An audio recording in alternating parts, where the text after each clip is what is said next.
All right, the big clean-up is underway in the city of Doha after the 2019 World Athletics Championships were wrapped up on Sunday. The headlines, of course, many of them off the track, dominated whether it was Alberto Salazar and his 4-year suspension, the response to it, of course, the empty stadiums, or indeed what the championships were doing there at all to begin with. So to explain all of that to us, I'm delighted to say that Cathal Dennehy, sports journalist, athletics writer, joins us in studio. Good afternoon, or good morning, or good evening, whatever time of the day this pre-record is at. Cathal, how are you getting on? Very good. The jet lag is still, you were saying, still there a little bit? Slowly clearing. I was never as happy to see lashing rain as when I arrived back. As you can imagine, it was hit 42 degrees there in Doha during the week, so it was perfect environment really for an athletics championships when you think about it. Yeah, ideal. I mean, of course they air conditioned the stadium at 20, I think it was 23 degrees. Right. Bonkers concept, and I got to run in it myself in the media race, and it was it's actually won it by all accounts. Didn't have a Coughlin on it. I was watching the footage. Let's not talk about that. But yeah, like it's beautiful to be in. Obviously an environmental disaster. I can only imagine what the cost is of air conditioning an outdoor stadium in 40 something degrees, obviously, as it will be for the World Cup as well. But it is very pleasant to run on. But the athletes who had to venture outdoors for training runs, even for warm-ups, and of course the marathoners and race walkers had to endure. Well, they were held at midnight, but you're talking 33 degrees, and again, the old cliche. Yeah, it's not the heat; it's the humidity that kills you. I was there for that, just watching, and you're just to walk around, you're drenched in sweat, and it really was suffocating. Is the best way I could feel, and that's just spectating. Having to run 26 miles, and that is a grisly sight. Listen to a lot of the athletes talk about like the atmosphere or whatever. They had to kind of, I suppose, for their own mental sake, in terms of trying to get the best out of it they possibly could, they had to say, listen, you know, it's fine, we don't care if there's like one person here or 100,000 or whatever. But how weird, like, it's hard to get a sense of it when you're looking on the TV. It looks weird, it looks kind of bizarre, it looks a bit eerie. To actually have been there, what was it like? It was strange for a lot of it. Certainly the first half of the week, the first weekend, did not feel like a World Championships. It felt like a mediocre, maybe Diamond League meeting, or, you know, kind of a low-level international championships almost. Thomas Barry even said that, you know, he said it did not, his opening round, it was more a case of just get through this. And that was such a shame for an athlete of his calibre, and all those athletes of that calibre. They're building up to this all year. It was 2 months later than planned, so there's that inconvenience for them to factor into their training. And then they get there, and, you know, there's probably 8,000 people, 10,000 people. Unfortunately, for the women's 100-metre final, there was about 2,000 people in the stadium. That was embarrassing, to say the least, for the sport. But it was kind of a case of what did you expect, you know, because the schedule was created to fit European TV markets in Western Europe, i.e. kind of 7 till 9, 7 till 10 p.m, BBC and the likes. Because of that, the women's 100-metre final was held at 11:20 p.m. on the Sunday night, and all the workers, the expats, etc., who they bussed into the stadium, who they gave away free tickets to try and fill up the stadium, they're all up at 5, 6 in the morning. Like, they're not going to be.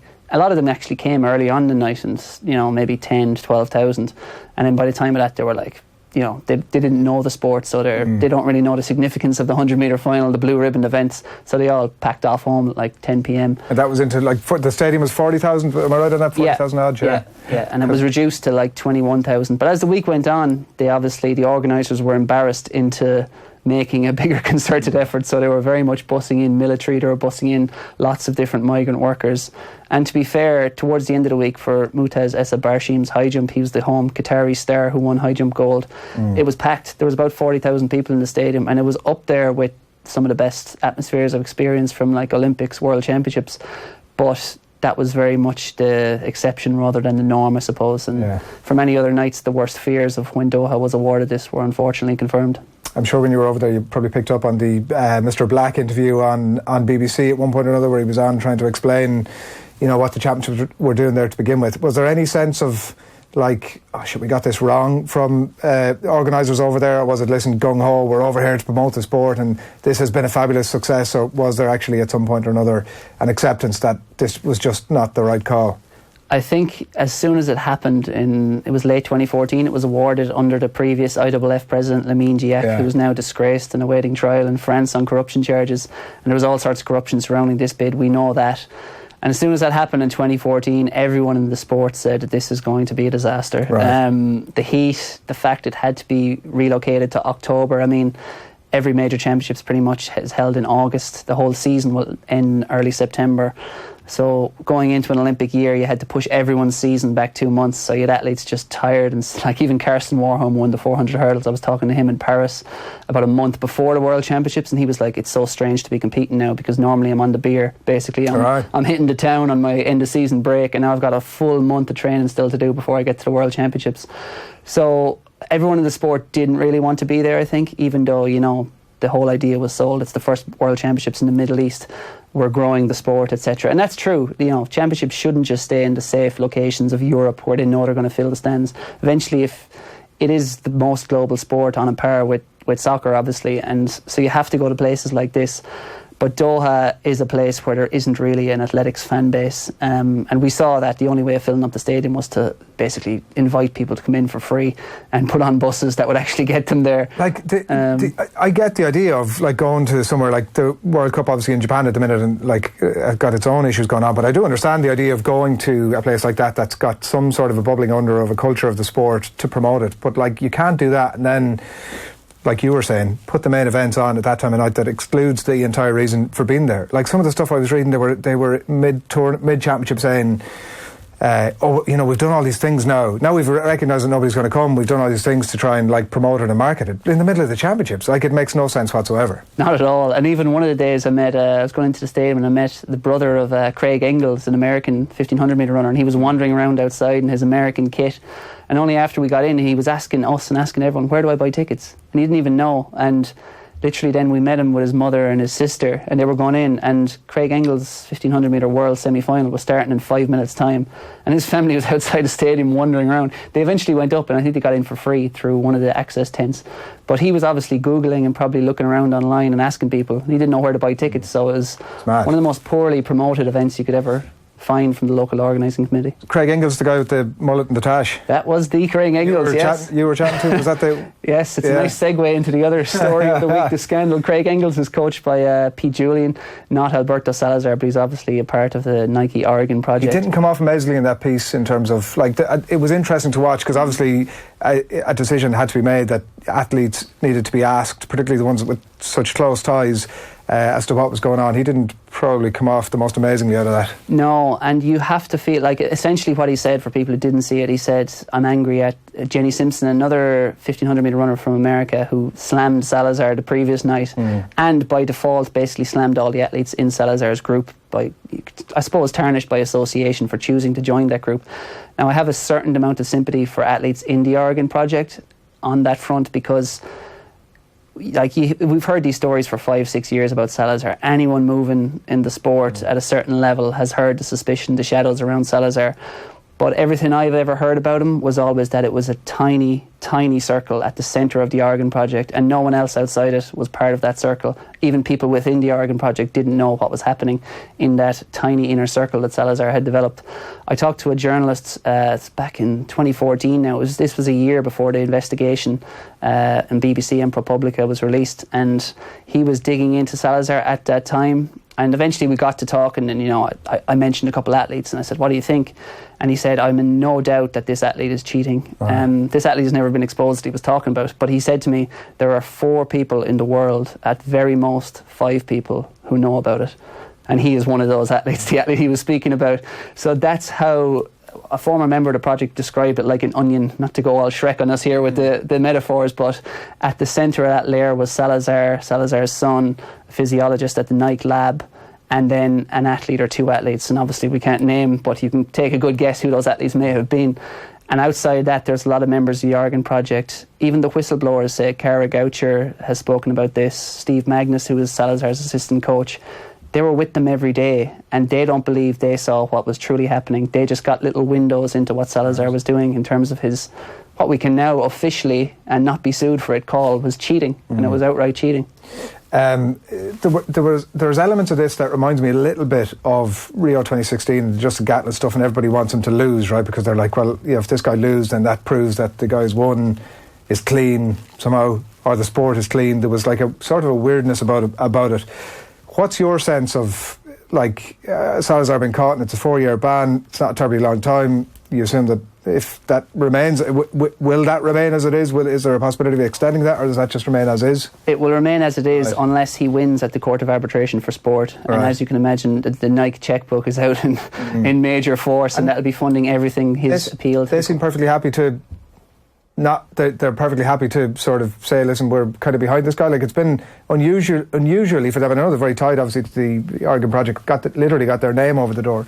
But frequently in this instance, you see the brand step back. Like we've seen it happen in GEA to a lesser degree here at the minute, where the brand will step back and go, well, look, actually, there's questions to be answered here. Not really the case with Nike from what I've seen so far. Far from the case. Done quite the opposite. They've doubled down on their support behind Salazar, and I think the reason we can deduce from that is this isn't like a distant athlete. It's not even a Marion Jones or a Justin Gatlin. This is a guy who is, as someone said to me last week, there's only two people in the world who can walk into Phil Knight's office. He's the founder of Nike, and one of them is Alberto Salazar, without making an appointment. Alberto Salazar is essentially Nike, and Nike is Alberto Salazar. He's got the Nike swoosh tattooed on him. He has a building named after him. The whole headquarters, his training base, is on the Nike campus in Beaverton, Oregon. All his athletes do the workouts on the Michael Johnson track there at Nike. Does there come a point, like at what point then, to ask it another way, do Nike say, listen, we're out? I think if he loses the appeal at the Court of Arbitration for Sport, I think then maybe Nike might do what they're so bad at doing, which is take the right choice. Because they'd have no option at that point. And then, but like, you're gone, but this thing continues, and like, we knew nothing about this stuff. Of course, even though there are emails to the CEO of Nike, Mark Parker, when Salazar was running the testosterone experiment on his own sons. And if that doesn't strike to the heart of... And is this one of his assistant coaches as well, was that right? At one point I think I'd read... Who did what? That Salazar was also testing on one of his assistant coaches. Yeah, he was testing L-carnitine, the supplement, on Steve Magnus, and that was one of the things he got banned for, was infusing excessive amounts of L-carnitine. It's a legal supplement, but in the volume that they did it, it was very much not legal. And that's the one he also emailed Lance Armstrong about, which is never a good thing when you're emailing Lance Armstrong and telling him you've got this great breakthrough. Listen, an interesting communication. I think we're going to speak to Steve at some point on OTB AM as well over the next couple of weeks. Just on the Onion, and before we leave this one that you mentioned earlier on, so where does Salazar sit on the Onion? Is this the first of other stuff that's going to happen? Is this just a total outlier and it's happening, God knows, and how many other instances, or in terms of the sport's reputation and moving into a cleaner place, how significant is all this? I think it's huge, and that's where I think a lot of people in the sport were angered and disappointed, I suppose, by what someone like Paula Radcliffe and Steve Cram would have come out with on BBC there last week, because these are people who are very vocal about dopers, whether it's a Russian doper, a Moroccan doper, a Kenyan doper. They will often slam them, and it's a black and white thing, and then suddenly, when it's a cheat who's close to home, who has links personally to them or has links obviously embedded with their sponsor, Nike, it's very cagey. Suddenly it's let's withhold our judgment. Suddenly it's let's be careful here. There's no outright proof. And that's very disappointing to see, because, Paula spoke about how we need to focus on better money for testing. That's true. Testing needs a lot better money. But at the same time, we know that testing doesn't really work. Maybe retroactive testing does. That's where you get a lot more people, because the science is so far behind the cheats. So we've seen in sport over the last 2 decades, it's investigations that do the really good work. We saw that one of the biggest other busts, the only one on a par with this that I can compare it to, and this is a coach who still hasn't been banned, is Ciara Mageean, who was coach to Ginzeba Dibaba, the current world record holder for the 1500 metres. And then you have another athlete come along, Sifan Hassan, who is now running times close to Dibaba, coached by Salazar, of course. Now, Dibaba was running those times 350 for 1500, which is just mind-boggling a few years ago. And the next year, her coach, Ciara Mageean, was arrested in Spain as part of an investigation, and there was EPO and all sorts found amongst one of his physios who was staying at the same location in Spain, even though he has managed to escape a ban as yet, but he's disappeared from the sport, and his name is about as murky as it gets. Right. So really, I think if you talk to people in the sport for the last decade, the athletes know, the coaches know, the agents know, the journalists know. And really, for many years, someone like Ciara Mageean would have had a very questionable reputation, and there have been stories passed around athlete to athlete. They're doing this sort of stuff, and obviously people can't say it publicly until there is a ban. And then it was the same with Salazar, going back to 2013 in Moscow. I remember even an Irish athlete who was competing who saw, literally in the warm-up area, tablets being poured out almost on a plate, and some of Salazar's athletes just popping pills, an hour before they go into the stadium. That athlete told me that story, and I'm sure on a warm-up track you're not going to be doing anything illicit, but just that whole medicalisation of the sport, that was what Salazar led. And even in British athletics, he was hired as a consultant to British athletics, and there's athletes there who will tell you how after he became a consultant to British athletics, this thyroid medication started being pushed on athletes as a policy almost, athletes who didn't need it. And this again is not a banned substance, but it's a highly, highly questionable thing, because it's kind of has a ergogenic effect on an athlete's metabolism. It can help them lose weight, and people will say it doesn't have a good effect unless you are hypothyroid, unless you have the condition. But a lot of people who've taken it, and a suspicious amount of athletes, especially in America, use thyroid medication when they don't actually have thyroid issues for that sort of ergogenic effect. And so really Salazar to me was the godfather of this medicalisation in distance running, in the sport, in the last few years. And across the sport, it was heartening to see, as disheartening as it was to see a lot of his athletes stick behind him to deflect the anger, to deflect the blame onto other people. What was heartening to me to be in Doha was to see so many coaches and athletes and journalists who just went, thank God, this is the day we've waited years for. Our sport, the head has been cut off the beast. Now our sport's going to be a lot cleaner for it. And I think that is heartening to see, because that to me says that the majority, and I don't know whether that's a 51% majority or a 99% majority or somewhere in between, is much more likely, but that to me says that the majority are out there doing it the right way, and that they're not seeing this as a day when the sport's name has been dragged through the mud, which it has. They're seeing it as a celebratory day. Yeah. All right, you're watching OTB AM on this Friday morning, live every weekday morning from 7:30. We're chatting to Cathal Dennehy about the World Athletics Championships in Doha and all the various stories on and off the track. You hope and assume that well, we won't assume, but you hope that the head doesn't grow back worse than it was previously, by the way. You mentioned Paula Radcliffe and I think it's fair enough to say outrageous comments that she had made on BBC, and the lack of depth or knowing or understanding for somebody who'd been her career, certainly lack of self-awareness, let's put it that way, to have made the comments that she made. We had Ciara Mageean in studio during the yesterday morning with Ger, and she was chatting away about so freely for a lot of the interview about this exact topic and that, and she was very kind to leave us behind one of her vests as well, which I'm going to take was the one that she wore in the final. Whether it was or it wasn't, let's not worry too much about that. And she said that she'd way rather be sitting in a studio chatting away about her own career and her own progress, and what an unbelievably amazing achievement that she had. What's your take on, as somebody who covers athletics, because I know that certainly at times we get a bit of flack for focusing maybe too much on the negative side of it, like there's that drug stuff, there's the shoe story that we'll come to in a minute, and I know you're heading off to Vienna this weekend as well, you're interested in that. We get it for cycling. We probably don't do enough on the doping side of some of the other sports, but in terms of your take on where the coverage is at generally of the murkier side, I suppose, of athletics versus athletics for athletics' sake. Yeah, I guess it's kind of an annoying thing when you're covering the sport a lot. I believe every sport should probably be covered the way athletics is, whereby no one's in denial in athletics that doping is a problem, and it rears its head at every championships every year. There's a Moroccan athlete tested positive today. No one cares because no one knows who he is, but it happens all the time, and that's because athletics has made an effort to clean itself up. Cycling has made an effort to clean itself up. Both of them, of course, were polluted to the core in the 90s. Both of them, we know, the governing bodies, the UCI, the IAAF, were corrupt as well, and were in on it at one point, covering it up. And so both of those sports have had their popularity and their reputations ruined, really, by this. But what can get annoying for athletes, and it's not so much from a journalism perspective, because ultimately you don't care, as a journalist you almost want the good story, like people love the open stories, and that's the reason it's such an easy sell. But what you feel for is the athletes who are doing it the right way, and you feel sometimes for an athlete like, I suppose in Ireland we cover Ciara Mageean well. She's a big star for us, she gets plenty of publicity, but there's so many athletes in other countries who will never be heard of. Like an athlete I think of, and Ciara mentioned her in her interview there earlier this week, was Shelby Houlihan, finished 4th in that 1500, 3:54, fastest run of all time.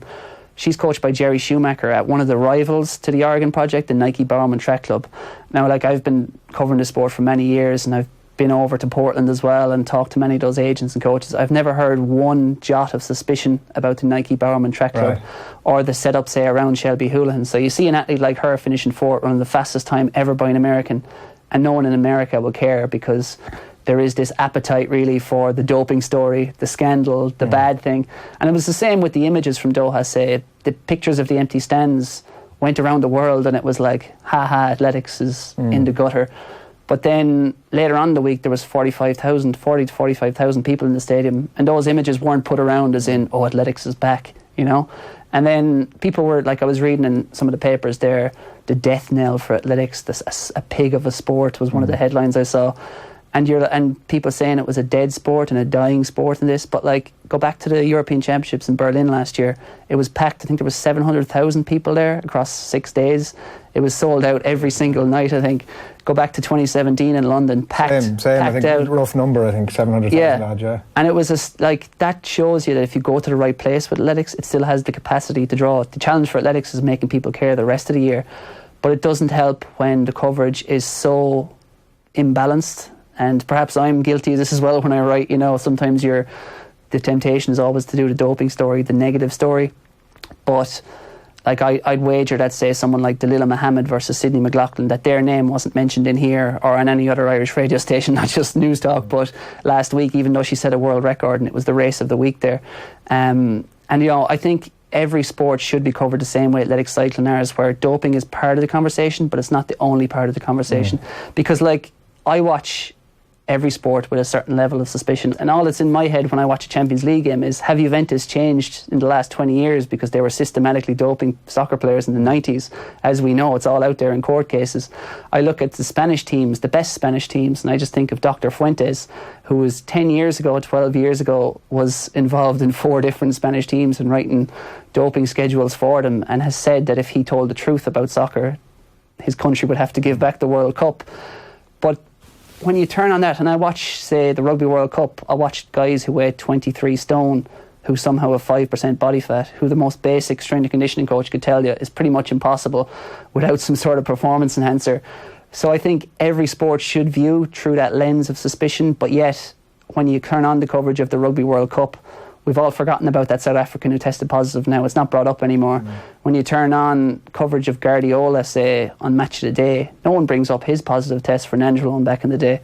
No one brings up Dr. Fuentes anymore. It's all just distant past, and it's not part of the conversation. And it should be part of the conversation if sports like football, soccer, rugby, tennis, golf even, if these sports cared a jot about doping the way cycling and athletics did, it should be part of the conversation. So that I think on that sense, athletics gets a hard time, as does cycling, because the clean athletes who are doing it the right way, they just get completely written out of the conversation, and their achievements do and their hard work do. Yeah, and it's difficult for, like, you live, eat, breathe, attend the sport all the time, and so you can get a good sense of who's clean and who's not, right? And it's very difficult for the people who dip in and out of it, or the people like you were saying about they come in for the World Athletics Championships and you won't see them again for a couple of years' time, or you won't see them again until the Olympics comes around. It's difficult for those people to actually, like when Ciara was in with Jerry yesterday morning, it was so evident that Ciara's a clean athlete. Like, every word out of her mouth told you that this is a clean athlete, and that's not because she's Irish, it's because you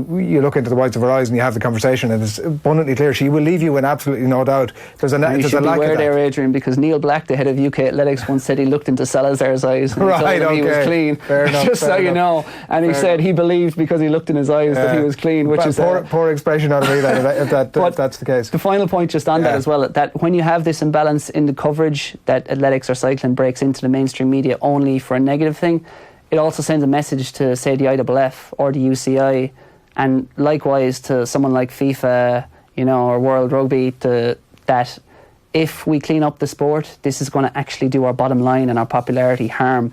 So the message that sends, that if the only reason we're going to get in the media is when we expose a cheat, and then it's a big name, athletics is a joke, cycling is a joke, then they're actually going to think the way other sports think, and think, why should we expose the cheat? Why should we expose this champion athlete? Because people want to see records, they want to see new times, they want to see stronger, faster, fitter. That's the unfortunate bottom line of it. We mentioned Ciara, a 10th in the 1500 metre final, like an incredible success, a PB. I think I heard her say that her time in previous races would have won 7 of the last 8 or something like that. She's done her country some service over the last few days. She has. That particular stat I never quite liked, because middle distance races are tactical, championship finals. Sure. So you could say it for a sprint and it's legitimate, but there was athletes like Kinzeba Dababa who ran 350, the world record, say 4 years ago, and she'd have won the championship final outside 4 minutes.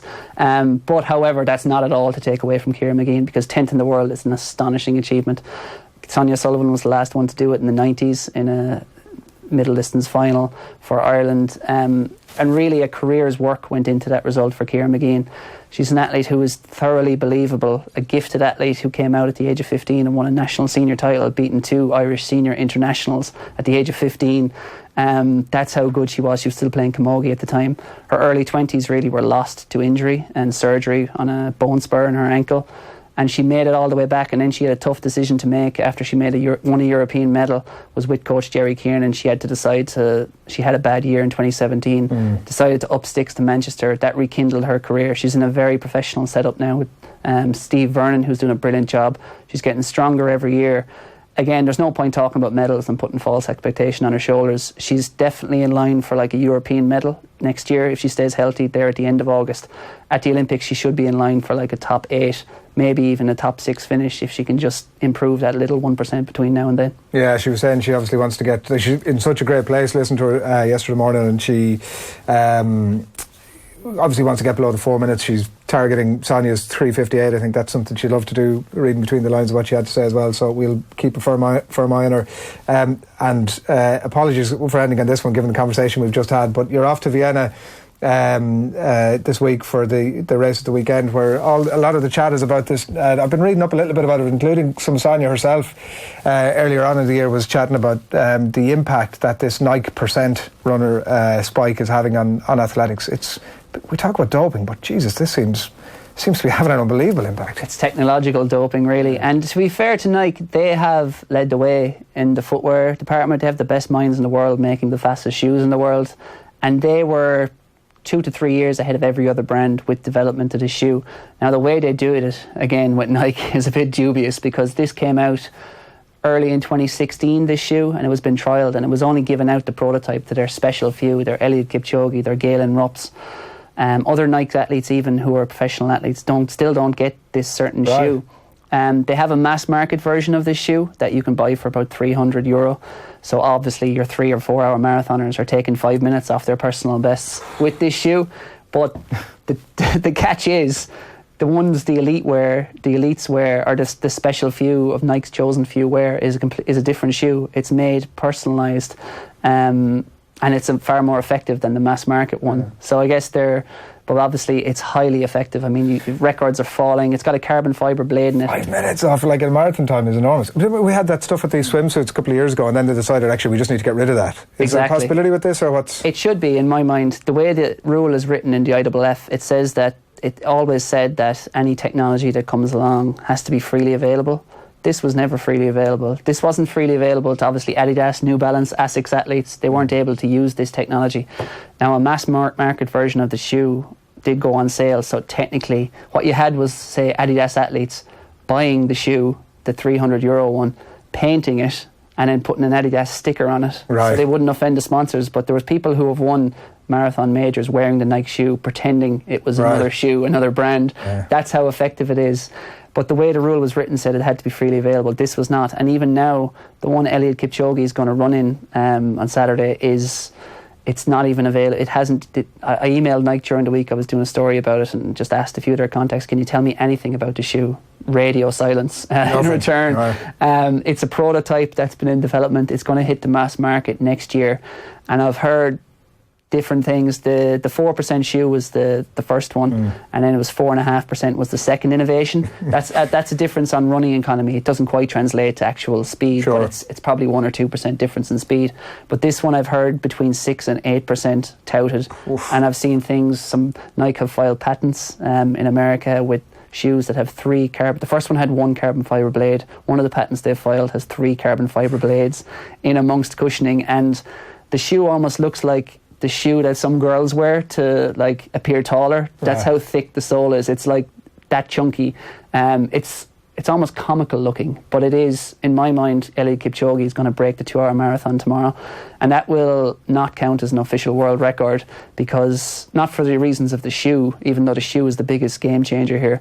It won't count because he's using teams of rotating pacemakers. So they have 41 world-class athletes who are going to sub in and out, 5 in front of them, 2 just behind him, to make sure he's going to be basically running in the middle of an X. And in my mind, he's going to run a 1:59, maybe even 1:58 marathon tomorrow.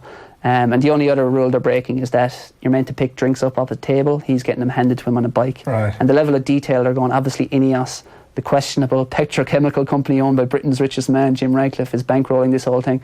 I've heard 15 million touted for the amount of money they've put into this project. Wow.